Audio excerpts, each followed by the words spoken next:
Welcome to Keto Life Support, where we make your keto life sustainable, fun, and low stress. I'm Kim Howerton, and I'll be coming to you weekly with some of my keto besties to bring you the practical, real-world keto advice that you need.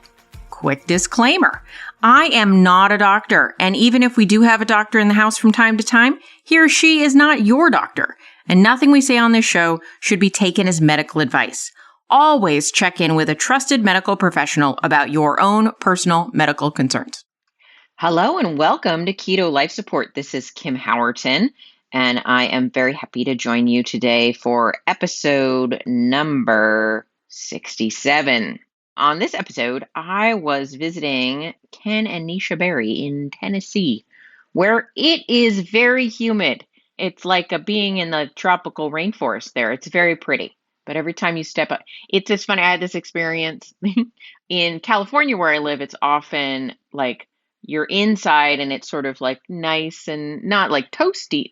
In California in the summer, it's often foggy outside. So you're inside and the weather, the temperature's good and comfortable, but not super cold, not super hot. And you step outside and then you get chilled because there's this fogginess that just feels basically air conditioned. And then I was in Tennessee and I was inside and I was feeling sort of chilled as if I were outside in the Bay Area, and I went outside and suddenly I felt like I stepped into a sauna, and I was just like, gosh, this is just a very different experience. I don't know what that story was about, but that was just a piece of my life for last week.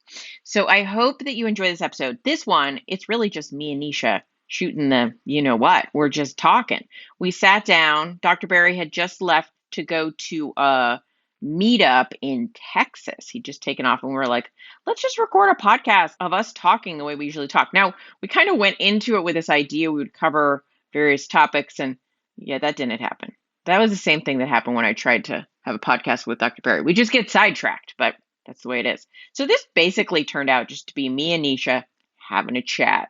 But we tried to include you in the chat. Think of things like, oh, what might somebody have, if someone were listening to this, what would they have a question about and what would they want to know about? And so we went into all that. And so hopefully you enjoy this chit chat between friends where we talk a little bit of smack, because we do that. And we have a good time, but we talk about health topics and what's going on in our world. So if you want to listen, just go forward. Keep listening. Don't press stop. If the kind of chitty chatty type conversations that meander about bother you, well, then skip this one. So I hope you enjoy, and I will talk to you next week.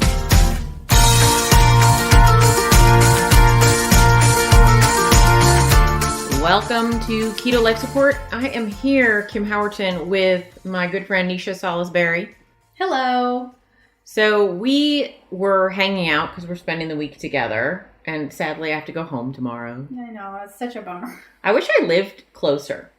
Yes. It would be nice. It seems as though the more I like people, the further away they tend to live from me. It's an odd thing that keeps happening. I don't know. Right? Okay. But while I was here, we were just, doing what we do. And we're like, well, we should probably hit record on, the cat. Oh, I sat on his tail. I sat on his tail. Loki. I am sorry. So while I was here, I have to be a little honest with people. Neither Neisha nor I are what I would call people persons. I wasn't even going to go there, but really? You could. Okay. I was going to say, we get irritated easily. I don't know if it's easily. I think we don't get irritated about silly stuff. Oh, that's true. Okay. Let's find the right phrasing. When we find things irritating, we find them exceedingly irritating. Yes, that's accurate. Yeah, and there's quite a bit of things we see. So, we've been keto a few years, and when we first started keto, it was pretty open field, right? Like there wasn't a lot about information. And I remember when I first started, I was like, gosh, I really wish there was more information about keto. Is this ringing like a... Yeah. Oh, it'd be so nice if there was more information about keto and more stuff out there around keto. I don't think this is what you meant by that, though. But then people started talking about keto more, and I was like, oh, not that. But not that. Right. Yeah. So in the beginning, it was a pretty clear-cut way of eating, and there were rules, and we followed them, and then we got popular.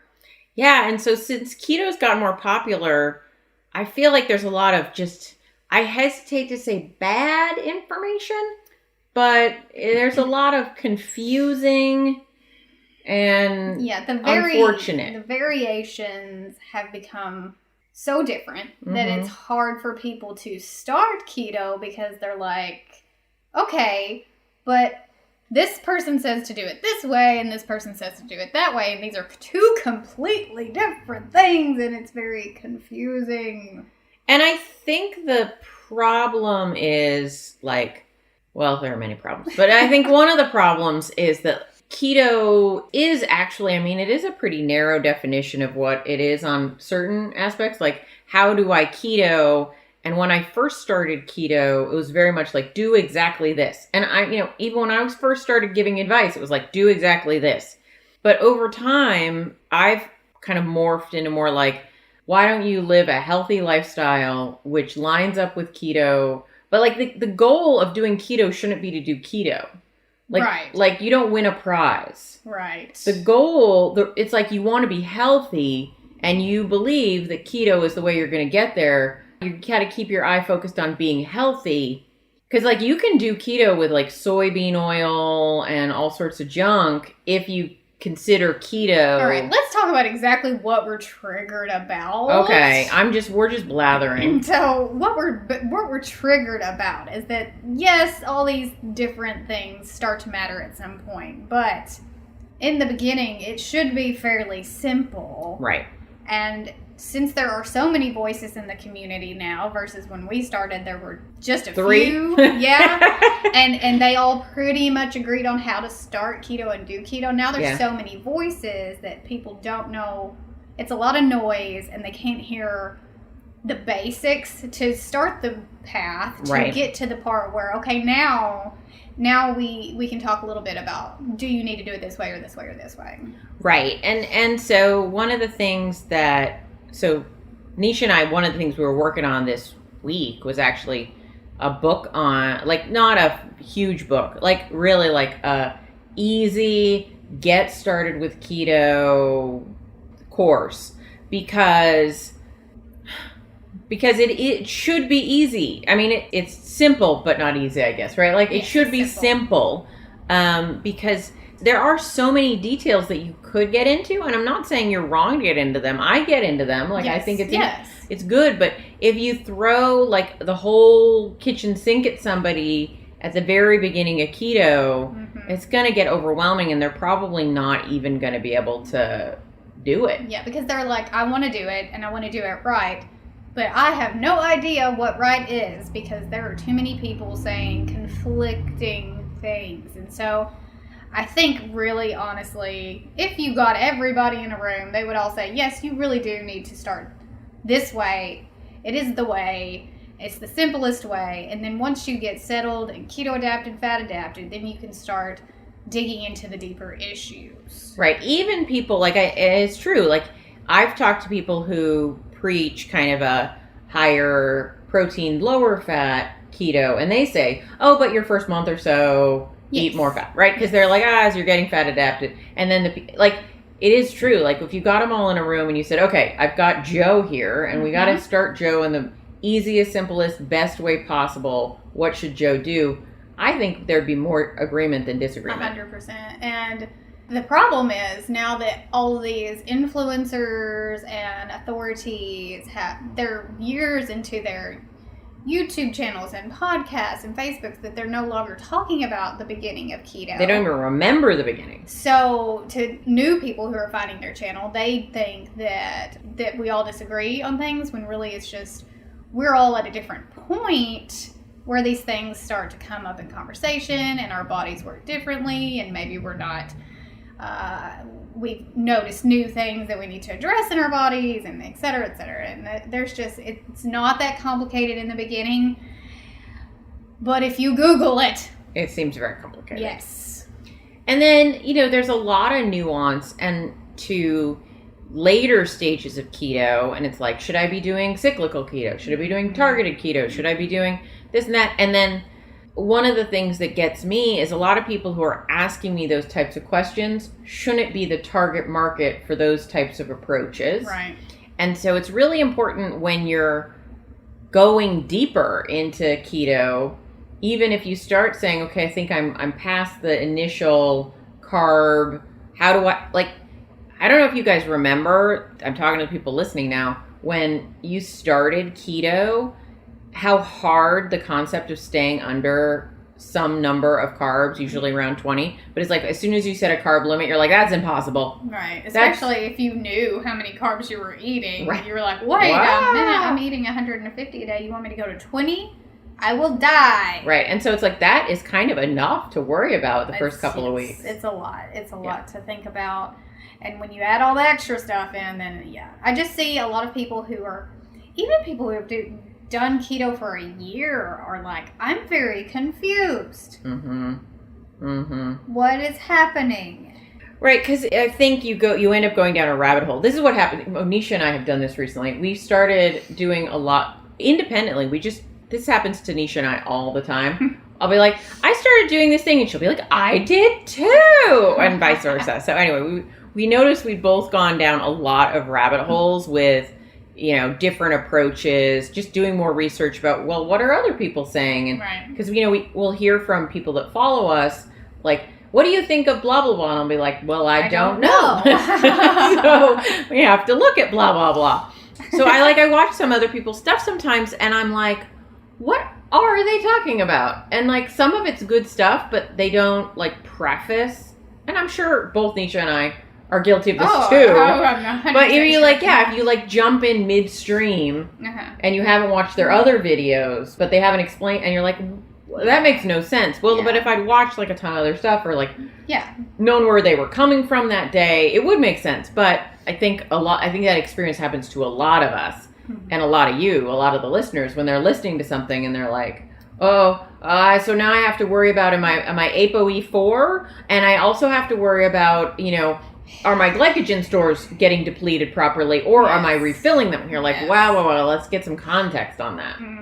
Yeah, you can fall down the rabbit hole so far where you just talk yourself out of doing anything because it's so overwhelmingly...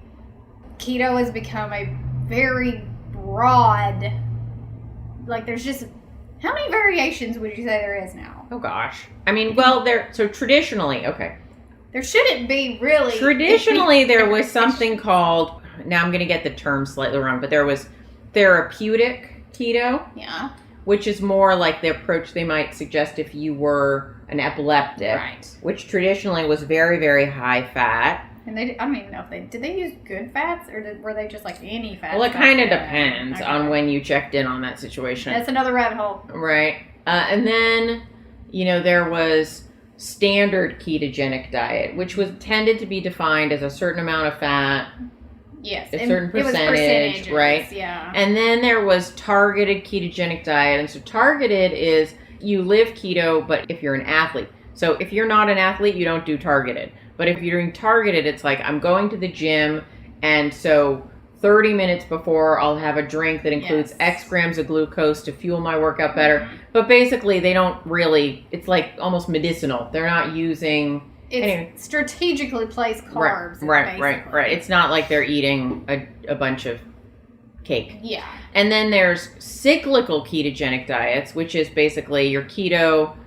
I mean, the cycle can be very different for different people, but an example would be your keto 6 days a week and one day you're low fat, high carb. Then some people just think, but that's carb night. Cycling, And that's more just like a Carbapalooza night once a week, with, not without fat, like a Krispy Kreme night. And so there are all these different approaches.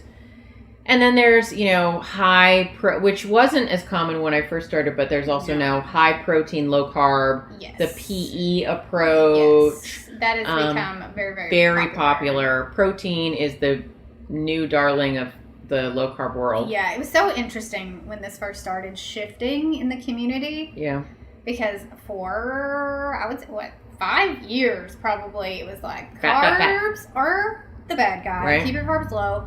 Fat is your friend. Right. Fat does not make you fat. Stop saying that. It's not true. Da-da-da-da-da. And then, over the past, year or 2 years, it's if you don't burn the fat on your butt, then you shouldn't eat fat in your food, and that's kind of oversimplifying things. Right. But when people hear that, they're like, oh, low fat, high protein. Well, I think humans just have a tendency towards, if some is good, more is better. We tend to like extreme. I mean, we don't like to live with extremes, but we like to think with extremes. Well, yeah, but I don't know. For me, keto was never gorge myself on fat. I was never sitting down to a meal that had a side of butter. Right. But I guess some people did, and there's some people do. And listen, there are people doing that. I and they remember fine. somebody at some point suggesting that you like take a bite of butter with every bite of meat. Mm-hmm. And I was like, that's extreme. Now, they may have had a good reason for doing it, but that's not necessarily how most people were eating. Yeah, I mean, there were people promoting that kind of thing, especially in the beginning. Like, butter, a full stick of butter in your coffee. I never thought that was the way. I just thought these people are extremists. But I think the big point that I think is super important, and we all have different perspectives, but there was definitely a period of time where I needed to eat quite a bit of fat just so that I wouldn't eat the carbs. If I was hungry, if I felt deprived, if I felt like I was eating restrictively, I would end up craving carbs in a way that I didn't if I ate enough fat. Yes. Yeah, I mean, here's what I'm triggered about. Let's just we were going to talk about being triggered, and now we just started blathering. Here is what I'm triggered about. What are you triggered about? I'm triggered that we cannot have a happy medium in the space. We cannot have nice things. I feel like people are breaking something that is not, or trying to fix something that is not broken by overcomplicating it. Like, why do we have to be high protein, low fat? Because eating fat will make you fat. Or the opposite, high fat, low protein. Because if you eat too much protein, then it's going to make your freaking gluconeogenesis. Yes, like, for God's sake, both of those things could be true if you're doing them wrong. But all people hear is protein makes me fat, and fat makes me fat, and carbs also make me fat. So what the hell do I eat? Effed. Yeah. Yes, that's where we have come. And maybe these people who are saying this stuff don't realize it, but when I look in my comment section, all I see lately is I'm so confused. What do I do if eating protein makes me fat and eating fat makes me fat? And we all know carbs are bad. So what am I supposed to do? And who do I listen to? And I'm like, listen to yourself. Listen to yourself. Right. So when I started keto, I was doing very high fat, definitely too little protein. Mm-hmm. Because at the time, that's what you were told to do. Mm-hmm. Although they thought it was just enough protein. But now, in hindsight, not so good. Yeah. I found my macros from an old MyFitnessPal. Oh gosh, what was it? What were your percentages? I don't even know. I think my percent, I'd have to double, because pretty early on I stopped paying attention to percentages. Uh-huh. But I think I was like 80 to 85% fat.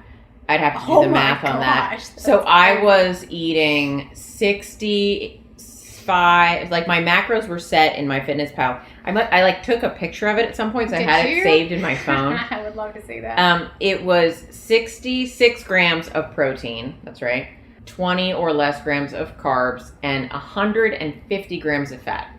How many calories would that be? Oh, I think it's like 1,700 calories. Okay. So it's not like ridiculous. No. But okay. When Dr. Berry, because I don't know that I've actually said this, I just kind of nod my head or roll my eyes, but that calories don't matter. I don't think that's ever come out of my mouth. I think what has come out of my mouth is that macros tend to be maybe more important than, where your calories are coming from versus how many calories, I think is the beginning. And then if it's not working, then maybe look at your calories. But your calories were in a decent place. Sure. You felt full. I felt full. I didn't feel hungry all the time. Mm-hmm. And it certainly it was a macro situation that allowed me to get over my carb stuff. Right. But I will say that then I started doing more research, realized that protein was sort of paltry. Yeah. And I'm almost 5'9". I'm just like a hair. I used to very proudly say I was 5'9", and then Gary Tabbs called me on it. He's like, I think are you really 5'9"? I was like, I am 5'8" and like 7/8, Gary. Good grief. He was like, I don't think he likes to call people on their shit. Tell you. But that's annoying. I was like, I'm wearing flats. Is that shit though? Like, shut up. Anyway, rounding up. Anyway, but so I'm basically 5'9", so I'm a tall woman. Yeah. With actually not a horrible amount of muscle mass, and so that amount of protein was sad, and so I bumped it up. Like, I bumped it from like 66 to like 88. I was like, okay, I'll go up a little bit. And like, I was like, well, that's better. Like, I felt better. Yeah. Things were better. Where are you now in your protein? I'm like 140. I was going to ask. Yeah. Because I feel like that's still low. But I still was doing fairly high fat, but I just a little, and I was like, oh, and this is much easier. Because it's really hard to limit yourself to like 65 grams of protein. That's like 30 grams twice a day, 33 grams twice a day. It's like 2 4-ounce steaks. No, that would no. It's very sad. And then to get enough calories in for the day that I wasn't I would have to like add more things, like more butter and more. So, but not like crazy. I wouldn't put a whole stick in my coffee, but I would have to like intentionally add things. Yes. But over time, I stalled out. That stopped working. And then what I came to is that my body functions better on sort of more like a PE diet. Like, yeah, I think mine does too. Like high protein. Well, not quite that really. Far. No, you're a higher. You're high protein, high fat. But I'm high everything. Like, she just eats a lot. Yeah. No one be mad, but Neisha is literally like half my size. I mean, not quite. I've lost some weight, so she's no longer. But for a while, Neisha was half my size and eating more than me. Yes, and she knows this. It's not like she watches my YouTube videos and sees what she has lived with me. Often live in the same home as Neisha and cook food for her, and she cooks for me, and so but Neisha has genetics that somehow make her like a calorie furnace. Yeah, her mom is very lean. Yes, yeah, she is. That whole side of my that whole family. Let me ask you, where did you get your macros from when you first? Did you use that? When I first started, first started, Adam Nally. Really? Yeah. I followed not his fat thing. Oh no, so it was a mix. So Adam Nally on his, I don't know if this still is up on his website or not. I didn't even know he had a calculator. He had a how to calculate your protein on there. Okay. And so I went in and I did that, and that's how I came up with 66. Wonderful. And then simultaneously all sorts of people, because that was still in the We Fear Gluconeogenesis days. That's coming back. Do you remember? It was a time. Yes, I know every single time we went live, it was like gluconeogenesis, and we were like, oh my god. And then pretty quickly though, I was like, that's bullshit. Oh, it's my own podcast, I can swear, right? Yes. Yeah. If you were on mine, you'd swear. I encourage it. So I was like, that's not a thing at all. And so, it's a thing, but it's a good thing. It's a thing. But it's a thing you want. It's not a thing you don't want. Yes. Right. And so that's when I bumped it up the first time, but I was still in like a higher fat place. Mm-hmm. Were you focusing on calories too, or were you really macro based? No. Then it was really macro based. So like I've never been a calories don't count person, but I did often say don't count calories. The macros will take care of themselves. That's how I feel about it. And then but when I'm on live with Ken and he says that shit, I'm like, please don't think I think that. I don't think that. I just think it's a waste of your time. Right. To count do them. that. Yeah. FYI, we don't all agree. Neisha and I disagree about things. Ken and I disagree with other things. Neisha and Ken disagree with Ken more than I disagree with you. Well, that's because we're both very reasonable people, Neisha.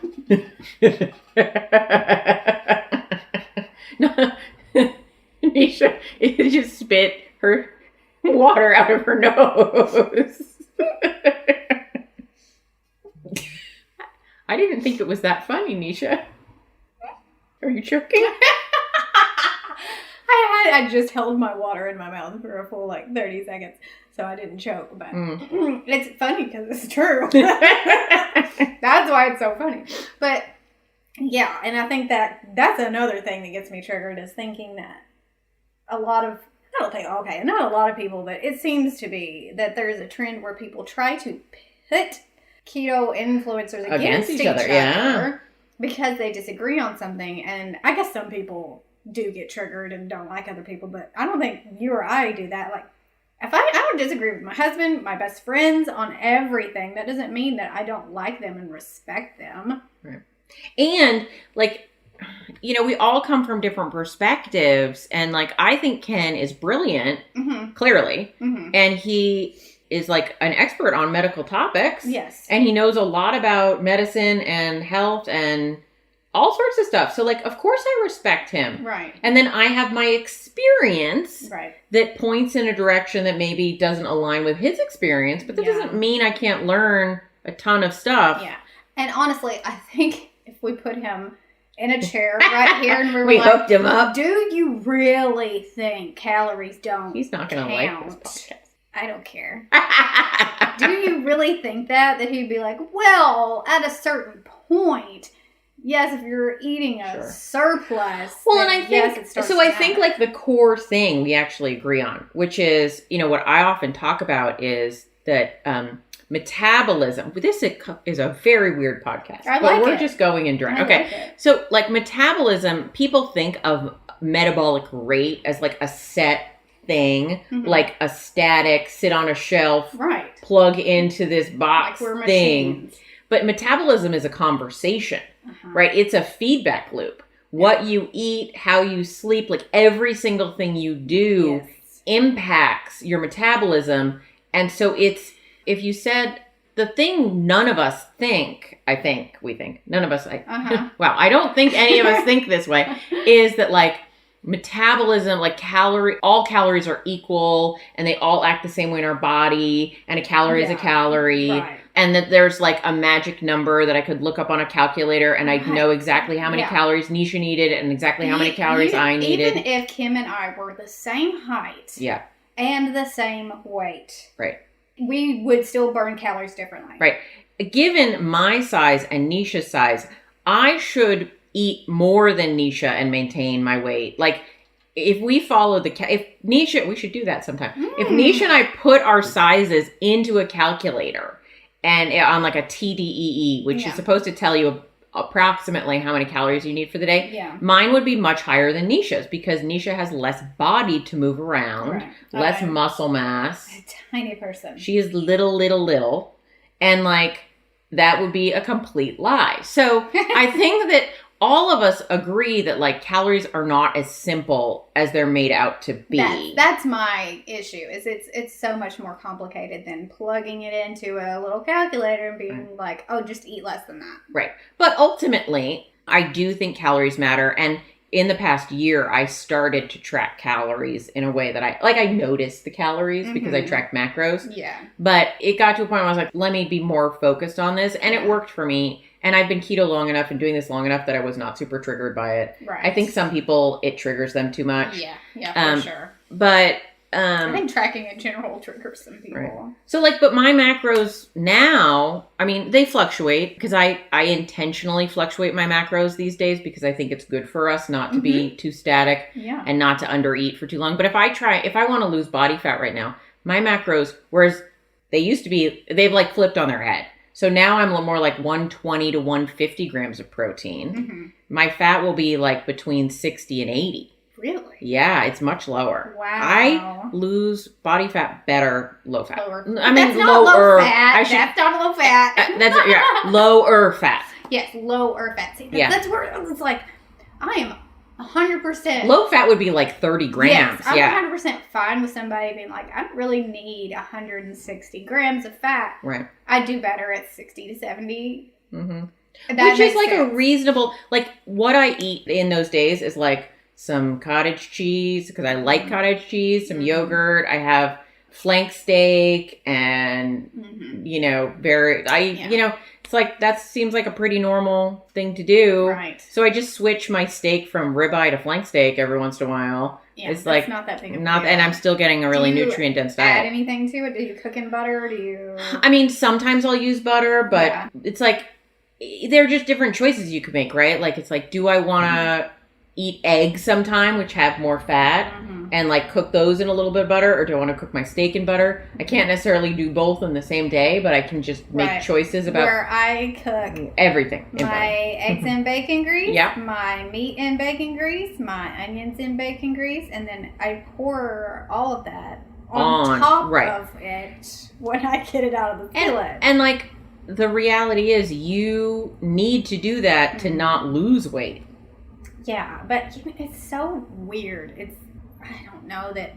I think I still could probably get away with 50 grams of carbs, weight-wise. Yeah. And feel like absolute dog shit. Right. That's another thing that gets me into like, can you get away with it? Well, maybe. What do you mean by get away with it? It doesn't mean the same thing for me as it would mean for Kim. Right. If she ate more. I'm more carb tolerant than Neisha is, at least from a health perspective. Right. Because though I do have some autoimmune issues, they're nowhere near as severe as Neisha's. So I can get away with more carbs than Neisha, but that's not because they make Neisha gain weight. Right. That's because they impact her from an ingredient perspective. It's just so much more complicated with that, but it's not. It's only complicated on me level. And I think, so that's what we're getting at here. Focus on you. Because nobody on the internet, not your doctor, not your therapist, no one is an expert on you. Better than you. Better than you. I heard somebody say this the other day, and it made total sense. It was like somebody who wasn't even keto talking, and he said, I've never met anybody with a weight problem. Now, you could insert XYZ problem, right? But like with a weight problem, who lost and maintained a low weight for a long time, who didn't become their own health expert. Yes. That like if you, because it's totally fine to start keto or anything and say like, just tell me what to do. Right. Because you're new. You need to borrow somebody's skills for a while. Yeah. But ultimately, if you want to be long-term successful, you need to become your own expert. There is a point where self-accountability is the thing you need to focus on. And I think the diary, keeping a food diary, is used in a way that really is like the opposite of how it like traditionally, food diaries are, I ate this much food and I weighed this much this morning, and then but that's really it should be way more in depth than that.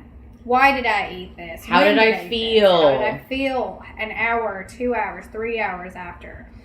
It's so more intimate when if you're really trying to do the work and find out how to fix your own self. You got to get real intimate with yourself and real freaking honest too. Yeah, I don't know if we know what we signed up for when we start things. Right. But the reality is that we don't weigh what we weigh or deal with what health crises we deal with because we dealt with all our shit and we were like, you know what I mean? Like all of us have things, all of our lives would be better with more introspection and more like self-kindness and more understanding. Yes. All the time that I feel like a lot of people spend on YouTube and Google, which I mean, I'm glad that you guys are on there because you come hang out with us. But if you're spending more time listening to people who are confusing you than you are listening to your body, then things are counterproductive in your life. And so you need to change that up. Go on YouTube, listen to people, get new information, but take that with a grain of salt and apply it to your own life and see if that is accurate, because it could be, and it could very well not be. Right. And the other thing I think is whenever you find yourself following some rabbit hole on YouTube where you're suddenly like, what are they even talking about? Like, consider the fact that, or the idea that you are kind of procrastinating maybe something that needs to change in your life. Like, honestly, the best way to make a change is to try it. Yeah.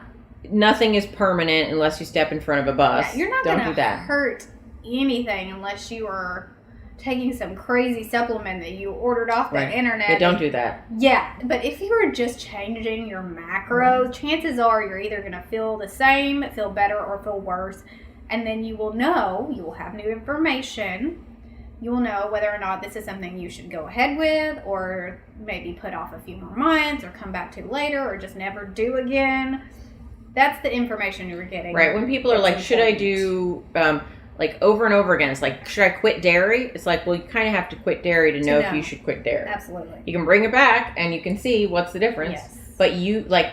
Not for it one day, okay? Right. It needs to be a month. Yes. Yeah.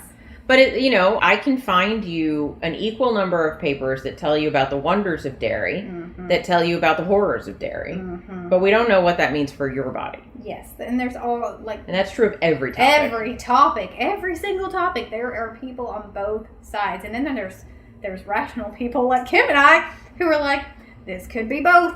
Right? It could go both ways. And then the other thing people do, too, is they make a change. Like, they go to high protein... lower fat, again, lower. Yeah. And they're like, oh, I'm starving and crabby. And I'm like, how'd you feel when you started keto? Yeah. You probably felt starving and crabby. Or, right.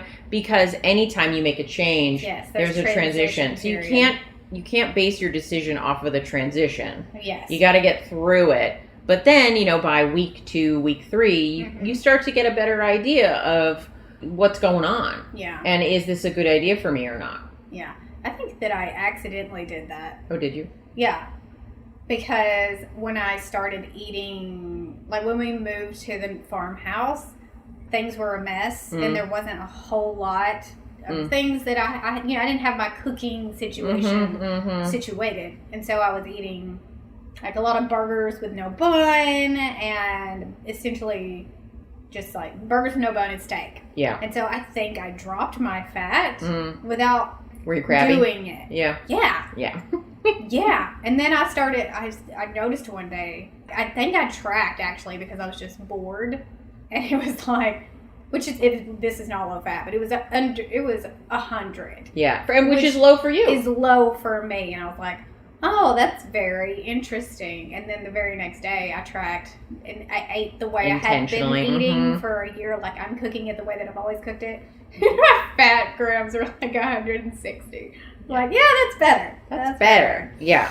The way that I eat now, I tried eating that way a couple of years ago and I was like, this is no good. No bueno. Like I felt literal depression settling in and I was like, oh, my brain really likes the higher fat. And even if that means that I don't lose the weight that I'm trying to lose, I'm much better off not being a depressed mess right now. That's another trigger. All right. Yeah. That triggers me too. When people, and I admittedly, I have never had real weight struggles. Okay. But so I know I'm coming from an ivory tower. But when people get so completely focused on the scale that they are willing to jeopardize their mental health or physical health, that type of thing, that really triggers me because I want you to do this for the long haul, the end game, and the weight will come off. It will come off eventually. Something will shift.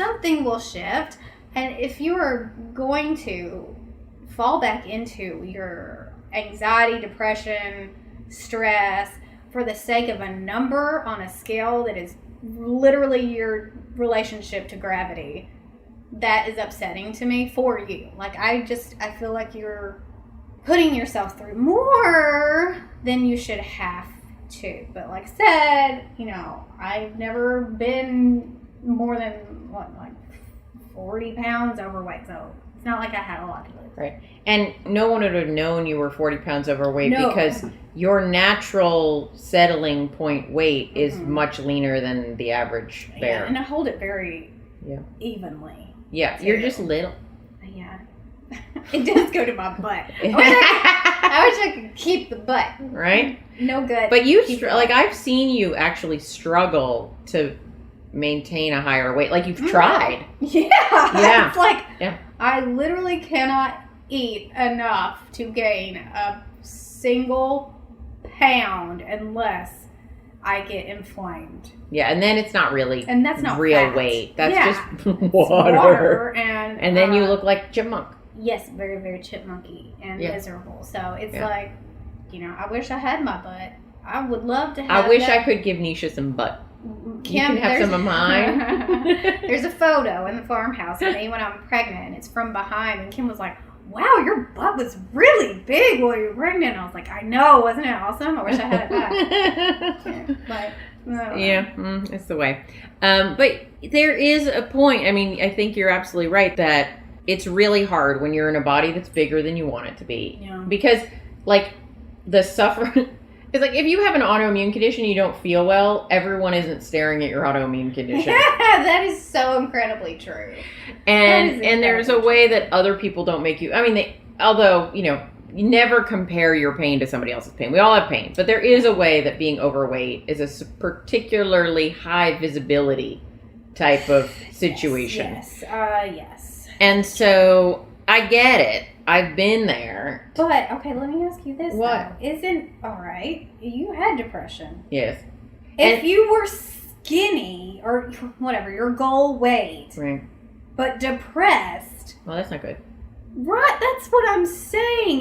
It's like, who gives a shit what anybody thinks about how you look? Well, yes, why do you care? Isn't that an internal thing, though? Well, yes, but, like, it is hard. But people are assholes to me, and I'm a skinny bitch. So, like, people are just jerks. I don't understand.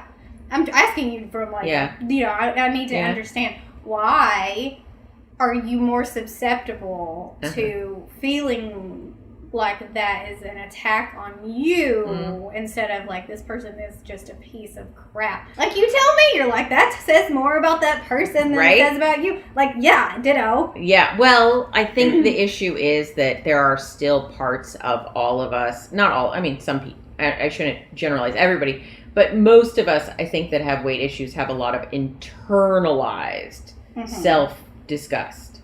A place where it's like, a place where we judge ourselves really harshly and we're looking to not do that, but instead of working on the judgment, we're like, well, I'll just fix the weight. That was the next thing I was going to say. So you could actually work on that self-love piece. I feel like I'm not like, I'm just whatever. We're just shooting the shit here. Enjoying this podcast, leave a review. I just feel like if people focused more on that internal aspect as they do on, should I eat more fat? Should I eat less protein? Or vice versa? Yeah, ask as strongly, why am I so mean to myself? Yes, that maybe, just maybe, that would actually help the scale move. Totally, because that stress of that self-hatred and that... I mean, it's not, I don't want to go too woo-woo, but but how you think does affect how you act and how how you respond to things and how your body responds to things. But I mean, it's true. It's definitely true. I'm really grateful that I was able to say at that time, like, look, like, I'm not going to keep eating this way right now because my brain is so unhappy. Yes, exactly. And I had to, like, reconnect to that thought, which is, if I don't lose another pound, I'm still like 20,000 light years ahead of where I was mentally, emotionally, functionally, health-wise. Yeah. The fact that I have vanity, I don't use the word vanity lightly, but my goals were really about how I look, not about anything else at that point. Right. But I also think there is a piece, just to go deeper and like, there is a piece about how I feel about myself, like, with regards to my weight. There is also just a piece where it's like I have something I'm trying to do and I just feel like I'm running to a brick wall over and over and over again. Yeah. And that it makes you feel powerless and dysfunctional. And while the thing is about weight, I think it's a little more complex than just I'm fluffier than I want to, but it's like I'm working very hard to attempt something. Yes. And it's not working, and it makes you feel out of control and powerless. Yeah, that I totally understand that.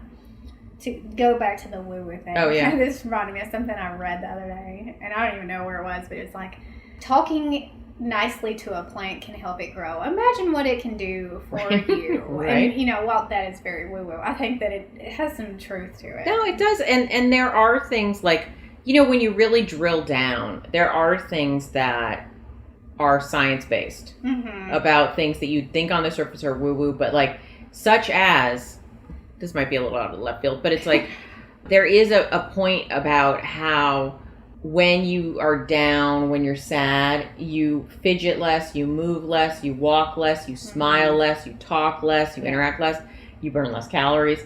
even the people who are like, a calorie is a calorie, would be like, oh yeah, if you're doing less of those things, you're going to lose less weight. Right. And that's all mood generated. Yeah. And that's not the only reason. Yeah. Okay. So another thing I was going to talk about when it comes to calories, kind of, yeah, is the like mental aspect of calories. How do we calculate people with anxiety?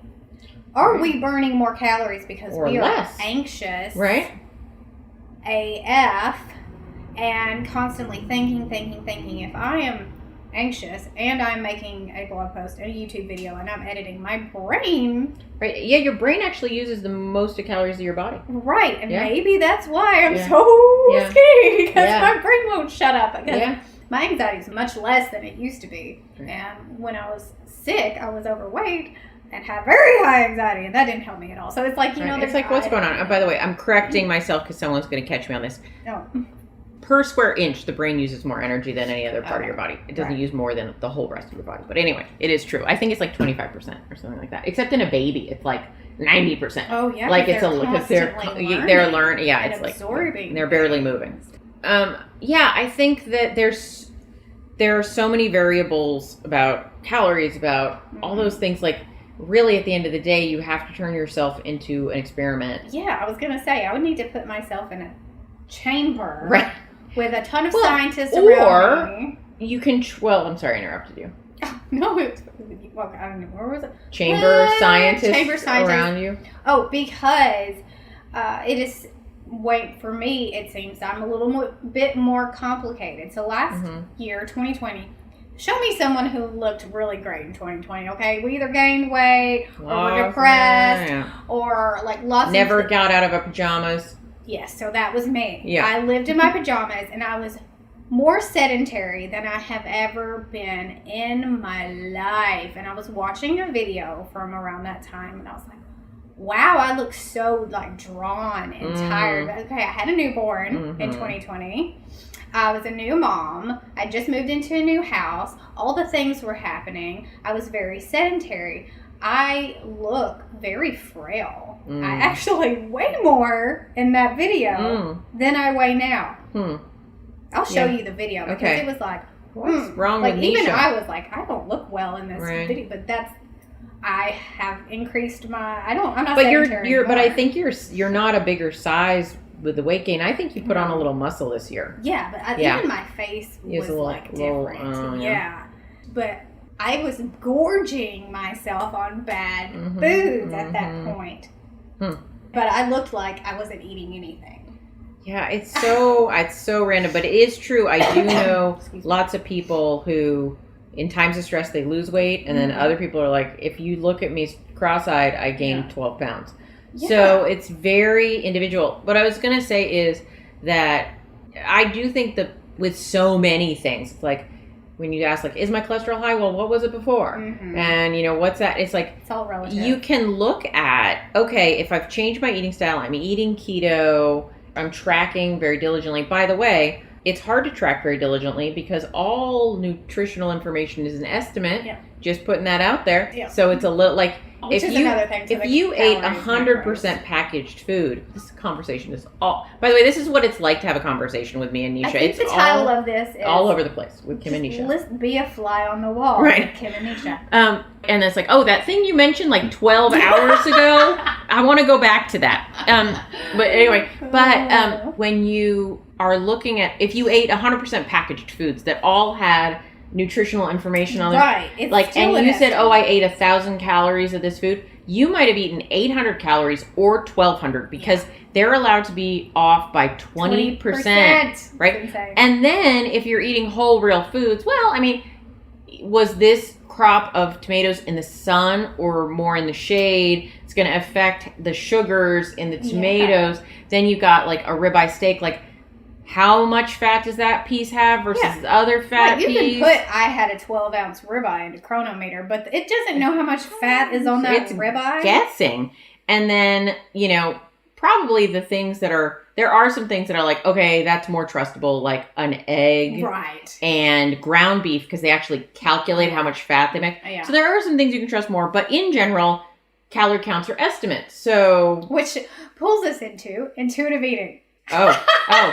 We've jumped topics. Intuitive eating, yes. Because it's like, at a point, you kind of need to listen to your body while still knowing what you're eating. But like you said, it's always going to be off. You don't know how off it is. But your body, at a point, will start to talk to you. Do you feel like it took you a long time? Oh, yeah. I tried. I think intuitive eating on a high-carb diet is BS. Oh, yeah. Because my body just lied to me day, night, and every time in between. To be clear, intuitive eating is not a keto thing. And I think a lot of people do because we talk about it a lot. Maybe you've never heard that before, but it is not. It is actually a carbohydrate thing. Well, it's like a traditional, if you just happened onto an intuitive eating person, they're most likely telling you don't diet at all, just follow your hunger. If your hunger tells you want a cookie, don't demonize the cookie. Yeah, the only people doing this and a lot of them live in Berkeley. Are probably people like Neisha. Right, naturally thin people. Naturally thin and who are not triggered by food. Right. Like, I'm never a food addict done that. But they'll say, wow, we really go far. I love it. We say that I've talked to some intuitive eating people because there are a lot of them that live in my hometown. They're like intuitive eating coaches. And they say that a fair number of them are like, I cured my food obsessions because they believe that their food obsessions were caused by restrictions. Right. And so once they started to have them, they weren't as triggering. And I got to tell you, I tried that kind of approach for a very long time. And I just wanted more and more and more. Yeah. And so from my perspective, real intuitive eating is once you I was talking with Georgia Eid the other day. And she was like, most of what we eat isn't food. Like in the world, not us, but like most of the population, what they're eating all day long isn't food, it's products, it's substances. Right. And I think if you eliminate those things, the things that basically hijack your... Yeah, are you going to intuitively eat an apple? Okay. Versus intuitively go to the cereal aisle. Right. Which isn't intuition. If you gave me a basket of apples, which, you and I those are higher carb foods than we generally eat. But if you gave me a basket full of apples, after maybe the first apple, but definitely the second apple, I'd be like, I do not want any more apples. Yes. Whereas if you gave me a apple pie, I would eat the whole apple pie, even when my stomach started hurting. Because it's so good. I would keep going. Yeah. Whereas the apples, my stomach would start hurting and I'd be like, okay, I'm done. You don't get the high off an apple like you get a high off an apple pie. Right. Well, not to the same degree. Yeah, that's what I mean. Yeah, totally. I think the intuitive eating could work if you stuck to real whole foods because I think that is, yes, you should put that on a t-shirt. Intuitive eating doesn't include things that come in packages. Right. Intuitive eating is only for food. It's for food. Because if you're, so if you go back to like intuition is like that we have these intuitive connections to our ancestors. Right. And like in a central knowing. Yes. They did not have all of the things that we have. Right. So it's like being an intuitive drug user. It's like, no, that's not nobody is an intuitive drug user. This isn't real food. That's not your intuition. No human would, if they didn't know that stuff existed, would be like, oh, I should eat some deep fried dough with icing and sprinkles on top. Like they'd be like, what is that? God's green earth is that situation over there? Yeah. And then they would quickly become addicted to it too. Absolutely. Because it's delicious. Yes, of course it is. It's the magic combination. Right. So ultimately, I do find benefit in tracking food, but I know the limitations of the tracking and I can make choices around that, but it keeps me conscious and aware. But other people, they don't, and they do well. So I'm not saying it's a requirement. You just have to know yourself. I think if you are still continuing your journey and you have not reached your goals yet, I don't know that you have to measure every day, but once a week. Well, because honestly, like we eat the same thing over and right, over that's what and I mean. over again. But once you're at maintenance, unless you Yeah. see a change and you don't feel good or something like that, I think that's when you can be like, I'll track once a month and just kind of see where I'm at. Right. That kind of thing. Because I track every now and then, but mostly it's because just to do a video. Curious, or people are like, how many grams of protein did you eat? And I'm like, I don't know. Right. I've seen Neisha cook for herself, and it's like, take a hunk of this, take a hunk of that, put it in there. Like, if you're going to be tracking, you have to measure all those things. Yeah, I'm never. Or else you're just guessing. So, I have a scale, and I thought about doing it. I actually track my macros video where I measure everything, but it would just be me cussing the whole time because I don't want to measure anything. Whereas, like, I have a scale. I even brought my scale with me here, and I actually weigh and measure most of my food because... Do you weigh your steak? I weigh my steaks. You did? Well, not here. Oh. I'm on vacation. I've been a little loose. But at home, I weigh and measure all my steak and all that stuff. Why specifically? Because if I'm tracking macros, I kind of like... Do you think you're going to eat not enough or too much? It depends. Okay. I tend to eat, if left to my own devices and not super careful tracking, I will eat a little less protein than I need and a little more fat than I want. I will, what do they call it? Disintegration to the mean. Like, I will drift back to... if I just open the fridge and fed myself the way that I, like, intuitively would want to, I'd probably be getting around 110 to 120 grams of protein, where I'm trying just a little bit more than that. But it's sufficient. I'm good there. But my fat would be more like 80 to 100 grams rather than 60 to 80 grams. Yeah. Do you think you'll ever go back to doing carnivore? I don't think so. I mean, never say never. Yeah, I've learned that. Never say never. I really think I can say never about one thing. Well, there are some things in both of our lives we're pretty clear we're never doing again. None of it's about food for me. Well, except if it's just a junk food diet. That one I'm pretty clear is never. Oh, yeah. I mean, if you ask me what I'd like to do, I think that would be delightful. Absolutely. But I had no consequences, and we all lived in La La Land. Right. Yeah. But I'm pretty clear, like, I feel no pull to eat that kind of crap, at least on a regular basis. Yeah. And as the majority of my diet. And how long is this going to be? This podcast could be like 12 hours long. So, but now your child is coming home soon, so that will be, it'll have to shut down. Yeah. But, what was I saying? I'm confused. Oh, yeah. If I were left to my own devices, I would be perfectly fine for maintenance. When I just like have an experimental day and I'm like, I'm just going to eat what I want to eat and see what I do. Yeah. Like that would be perfectly fine for maintenance. I'm getting enough protein that I'm like over what I need. Yeah. I'm not eating so much food that I'm like crazy full. So I agree, but I do have a belief, which is, I'm like, what is my belief? Well, I asked you if you'd ever do carnivore again. That's how this started. Oh, okay. Well, that wasn't what I was going to say. I have a belief that if you aren't seeing what you want to see, it's probably worth getting some data on what you're doing so you could evaluate if there's something that's clear that you need to change. Yeah. But I think if you're happy with what's happening, then there's really no reason to evaluate because you're doing good. Yeah. Yeah. Oh, but would I ever do carnivore again? I really like vegetables. Yeah. Same. I really, really do. I think carnivore is a wonderful elimination diet that many people could utilize, and very few people need to stay there. I think if you are someone with multiple autoimmune diseases, then and then if you go carnivore and you're like, okay, time to try to introduce stuff, and you start to reintroduce stuff, and all of it triggers you in some bad way, well, then you should stay where you are because you're doing better. Yeah. For me, I am very happy I did carnivore. I did it for like about 6 months. And Did you do it that long? Yeah. Well, I should say I did it for like 2 months. I was like, I'm going to reintroduce this other thing. And then I was like, and I went back. Yeah. And I did not, I lost some weight initially, but I did not see the kind of weight loss I was expecting. Mm-hmm. If I saw like massive weight loss that like, I was like. Do you think you were too high fat? Don't honestly know. Maybe. You know, maybe I think low fat carnivore is harder than high fat carnivore. Oh, heck yeah, it is.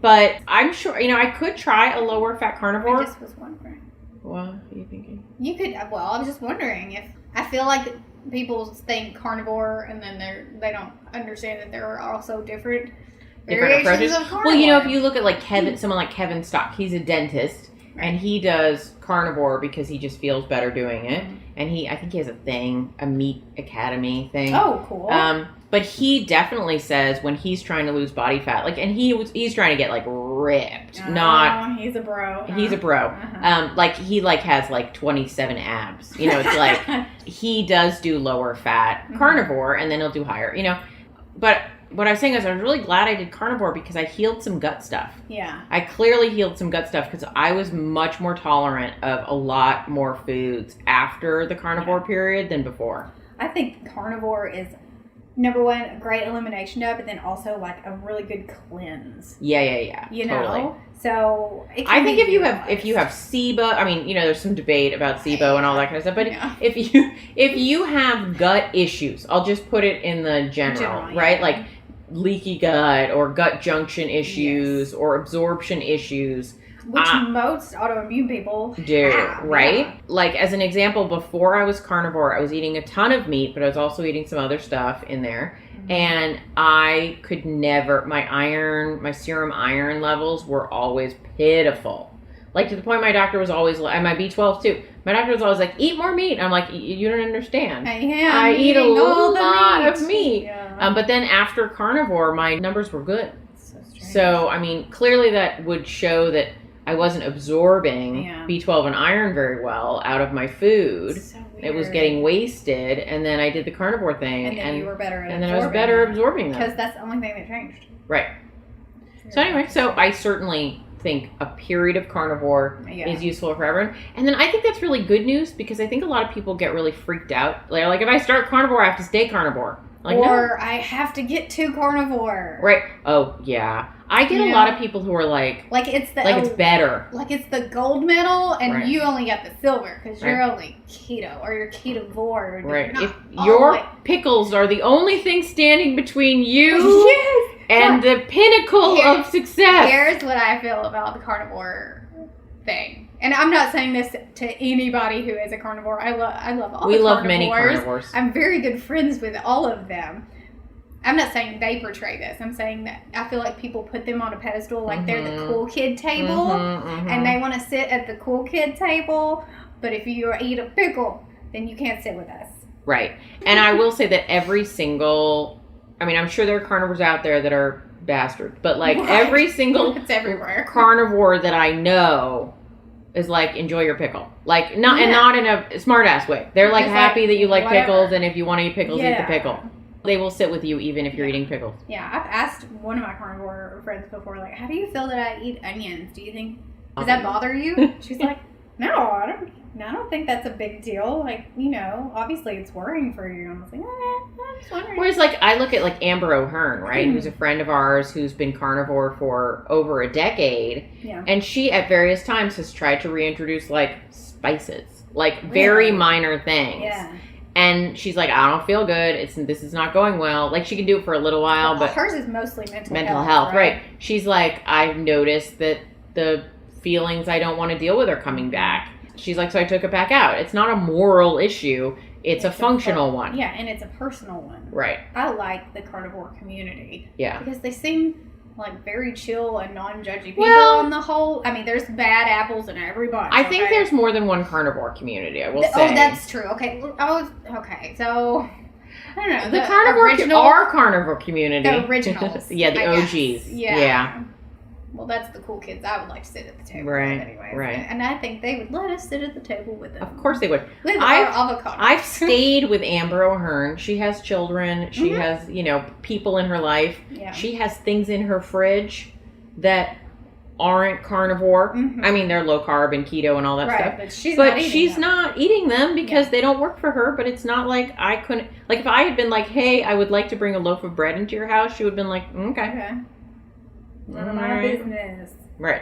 Do you remember that song? Oh yeah, none of my... Is that Salt and Pepper? I want to take a guy over me tonight. It's none of y'all business. We should do a remix that's like, if I want to eat a pickle with my rib eye, it's none of y'all business.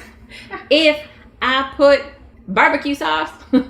I don't even on my ribs. Well, no, None of your business. I would judge you for putting barbecue sauce on Well, a if it good was ribeye. keto I mean, I'm barbecue kidding. sauce. I'm kidding. This is what happens, you know? No, it's like we The all rules. have the rules. But I'm a rule person, but I'm also on the fence because I'm not telling anyone what to do. Figure it out. I think that it's good to know the rules, but it's not good to feel like you have to. I think it's good to be flexible. I think you need to know your rules. Your rules. Okay, that's a good way to say that. And boundaries, and set those, and not be so influenced by influencers. And this is coming from an influencer. I should not influence you to change what you're doing if what you're doing is working. Right. An influencer or a teacher or whatever you want to call them, when you see somebody doing something, you should be curious.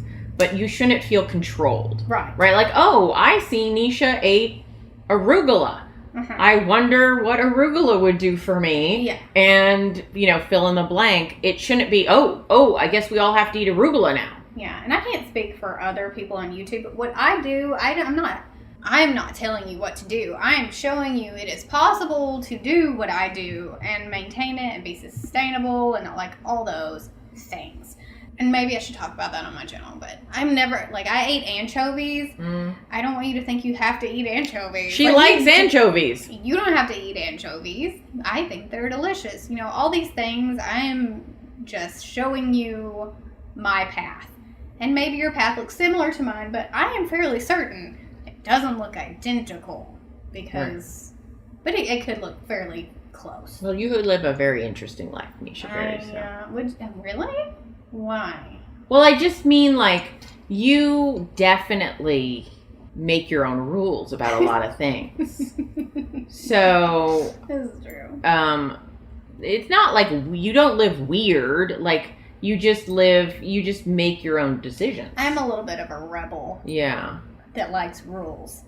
Well, I think those of us that are like that, which I might resemble as well, is I like to know how to appropriately manipulate the rules to my benefit. I want to know what the rules are, because I do think in general rules are order, and order is useful. Yes, that's really what I like. It's not really the rules as much as it's the order. Right. To live in chaos is not fun. Yes, it's that. That's exactly what it is. I'm so glad you said that. I've been trying to figure out what my problem was this whole time. Why do I get so worked up about this?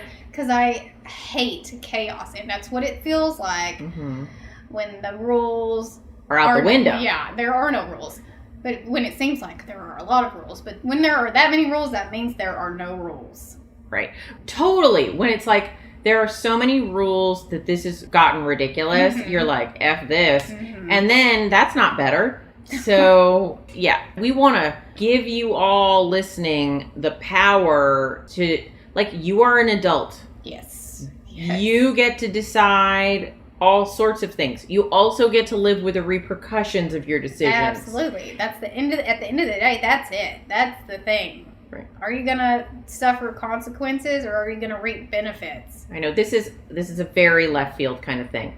I'm going to maybe edit this out. Yes. But I'm in a very long-term relationship with a man, and we, at various times I was like, well, when I was younger, I'm old and settled now. Oh, so long. Decades. That long. Okay. Yeah, so long. But at times I was like, oh, I'm going to a party, or I'm doing this thing. And we would discuss well, what if I like this other person, or I get it, what if something happens or whatever. And he'd be like, you are free to do anything you want. You're a grown-ass and woman. then you will have to deal with the consequences about how I feel about what you've done. And I was like, shit, yeah. Don't you hate when your partner speaks the truth? Yes, but also in a very eloquent, right? Like what he said to you. I mean, how can you even be you're just like, oh. Okay. Oh yeah, that's how things work. Yeah, it can't. Right? If something happened, there's 0% chance that you would be able to hold any meat in the argument. Right. It was well, but I want you to tell me what's okay and what's not okay. And he's like, you have to decide what's okay and not okay, and I will have feelings about what you've done that will mean things about how life will go. And I feel like I like him. Wow. I think I would like that. That's very grown up.